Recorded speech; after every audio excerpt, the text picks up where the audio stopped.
Welcome to Matrix Live episode 12, still into our dear bin bags in here. And happy Friday, everybody. Happy Friday, Matthew. Happy Friday, Amandine. Do you want to talk about funding? Yes,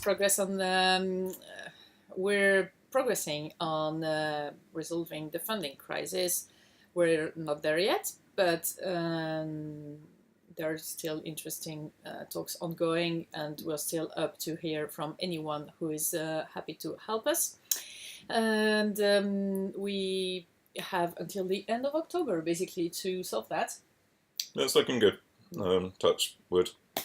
So nobody panic, but yeah, if there is anybody in the philanthropic billionaire bracket, or millionaire bracket for that matter, then do get in touch. Or obviously corporate sponsorship is always a good bet too. Indeed. Shall I talk about the back-end stuff? Yeah. So on Synapse, we've got a new release. Release 0.23 was release candidated this week, although we forgot to tell anybody. But the actual release should be on Monday. And this is mainly bug fixes and performance work. We also have new push notification support, which is privacy preserving at last, so you don't pass any of the body of the push notifs to the push server, and instead it's just a wake-up mechanism, which then ties into using PushKit on iOS, which is really nice because it gives you the ability to decrypt the push notifications for end-to-end rooms basically allows you to see proper notifications for end-to-end rooms at last on iOS and in future Android, although that hasn't landed on mobile yet. But the infrastructure is in place for it, which is yay. And it also has, I think it's going to have, I think that the anti-spam stuff that we've been implementing for cryptocommunities is also going to be landing in Synapse. So this is a whole new modular system which allows you to filter messages going into the server. Now, obviously, being Matrix, it's decentralized, so we don't yet have a way to filter them across the entire federation of servers. But if you have users on a particular server and you want them to not be able to receive particular malicious content, then this gives you a pluggable way to hook it up to whatever service or filtering technology you like. We've actually ported over a anti-scam series of heuristics written by a chap with a GitHub account name of PHABC. I'm called Philippe in practice, I think, and we've gone and ported that over to Synapse as an example implementation, which is a new project, github.com/matrix-org/antiscam. And so kind of exciting to see some of the kind of abuse management stuff at that granularity landing in Synapse. But basically, it's mainly a much needed performance and bug fix release, which has been many months in coming. So when it's released, strongly recommend everybody to upgrade to it. Good. Dendrite has been progressing as well? Yep. Mostly on Federation, right? Yeah, so Rich has been working on the Federation side for Dendrite, because whilst we've got the core, we've basically got the matrix layer of it working, there's a lot of work to be done still on the TLS and the encryption side, so critically implementing the perspective stuff so that we can validate the certificates and the signing keys of other servers, and doing a better job of it than Synapse, which has always had I'm sure people have noticed that they're able to do things like change their TLS certificates and their server remains still trusted. And so we're basically trying to get it right this time with Dendrite, which will also be useful for getting Matrix finally out of beta, and that it will actually be properly handling pinned server certificates. And there's also a lot of discussion about how best to handle the problem of domain reuse, so that if matrix.org lapsed and somebody else registered it tomorrow, how do you separate that instance of the server with the older version of the server and all that sort of thing. Some of it's fairly major changes to the spec, others can be done in implementation in Dendrite, but lots of work on that. Also, we had new contributions coming in from Jan Christian Gruenhage, hopefully I pronounced that vaguely right. Sorry if not. Yep.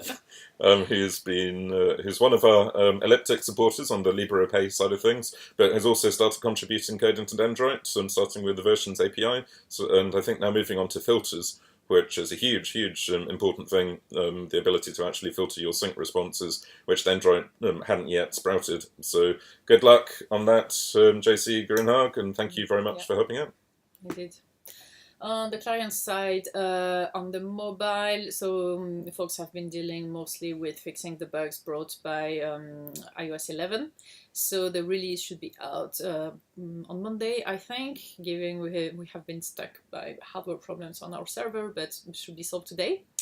And we'll be able to build. Otherwise, there is the... they've been working on the PushKit stuff, but it's not yet. It's not going to land immediately. It needs some more testing. It's really cool though. It's totally changing how push works. It is quite buggy at the moment in that it gives me random pushes from random rooms across the entirety of my account. But the ability to get the end-to-end encrypted room pushes up on the phone, I personally find super useful, as fun as the whole message in this room notifs were. Yeah, indeed. And on Android, Yannick has been doing a bunch of bug fixing as well and progressing the support of Jitsi. So the release next week on iOS and Android should include the ability to do group calls using Jitsi. So have an option basically in the settings where when you launch a call in a group room, then you will do so via Jitsi rather than the free switch thing that we've been using so far. It's like really in settings. Yeah, so far it's under a flag in settings. Okay. Right. Because web is not supporting it yet, so we cannot turn it on by default. Yeah, but we can probably get web to support it by the time that lands on mobile. I think it'd be nice to cut it over entirely, otherwise we're going to have a split brain thing where half the people are on free switch and half them are on Jitsi. That was the goal of our discussions 30 minutes ago, so I think we need to, let's go back to this if we want to change I was concentrating. Apparently. Anyway, we'll solve it. We will tell you what is going out next week in more detail at the time of the release. Apparently, we're not super aligned for a change. What's happening on web? Yeah, tell us about web. So we had major bugs in the end-to-end encryption, which have been fixed this week, like messages getting stuck and not going out. It's not all of the bug fixes, but we found a particularly nasty one that's been there since April, which was a typo in a field name, yay, typing in JavaScript. But that now being fixed should help things a lot. So there should be a release coming up next week. A lot of the work this week was done on groups. And it's almost there now, really close. And the Jitsi support, as we were saying, should be landing relatively quickly. So either next week or a bit later. So again, this is the ability to just hit your normal video call button in a group room, and this time you're magically instantiating a Jitsi widget rather than ending up in a free switch conference. Yeah. On the bridges side of things, basically nothing is happening. Again, we need help from the wider Matrix community to keep bridge development going at the moment. We just don't have enough bandwidth in the core team to do a good job of it. On the plus side, a lot of the bridges are relatively stable, but there's still a lot more that can be done. So if you particularly love things like Telegram bridging or puppeting bridges for Getter or Slack or any of that stuff, please, please, please get involved and turn up to hash bridges on matrix.org to see what you can do to help out. And you've been turning into a developer at night again. Turning into a developer. Yeah, because you're not much of a developer during the day, so you're doing it during the night. Yeah, something like that. So, ironically, I think it's more sysadmin than development in the end. But I wanted to experiment a bit with the state of play of Linux phone stuff, because the Purism Librem 5 crowdfunding campaign to build an open source phone which is native to Matrix for communications and is open source friendly in terms of the hardware, so no proprietary nastinesses, etc., is actually going pretty well. I think they're up to 56% or 57% funded, and they've still got 24 days of the crowding campaign to go to. And so we're now starting to think about, okay, so when this campaign completes, we've got to provide Matrix functionality to it. And so I wanted to have a play with the various native clients out there and also have a go at playing with it on a phone. And I mentioned last week that started the process of messing around with an old BQ Acris E5 HD Ubuntu edition phone running this ridiculous name. It's literally what they called it. put UB ports on it, which is the community-driven foundation that keeps the Ubuntu Touch operating system and community alive after Canonical pulled the plug back in April. And had a lot of fun getting Enheco, the native desktop Qt client, to work on it, although it ended up being a huge amount of work to go and port Qt 5.9 to work on the current UB ports. And so, yeah, I did an all-nighter and went and got it going the other night, and you can read the blog, all about it on Matrix blog if you particularly like Ubuntu Touch or open source phones or indeed Matrix. It's kind of fun though, and it was really useful to actually understand what the operating system structure looks like for Linux phones, things like the Malit on-screen keyboard accessibility interfaces, the Qt, or sorry, the Qt platform abstractions, the weird and wonderful window display managers that you get, like Mir on UB ports. I imagine that the Librem 5 itself will be used in Wayland in PureOS. And basically, yeah, having a play and seeing in practice what it's like to get a native client running. Honestly, it left me feeling pretty reassured that this can be an absolutely kick-ass project and a very tractable one to build native Matrix comms into the thing. And we really hope that everyone's going to support the crowdfunding campaign there, not least because it will also help our funding situation, obviously, because some of that money will come through to us. And also, we have an ulterior motive that the app and all the apps which we build for this are obviously going to work on other operating systems, like other Linux distributions on phones as well. But also, I think we should be able to write them or make sure that they also run on desktop. And if it's based on Qt, then it can also run on all of the other desktop platforms, even Windows if we so desire. So, I mean, this is really an opportunity for us to jump onto projects like Enheco or the libqmatrix client-based clients out there and try to make them as robust and basically bring them up to parity or beyond parity with Riot, working obviously with the folks who've written them in the first place.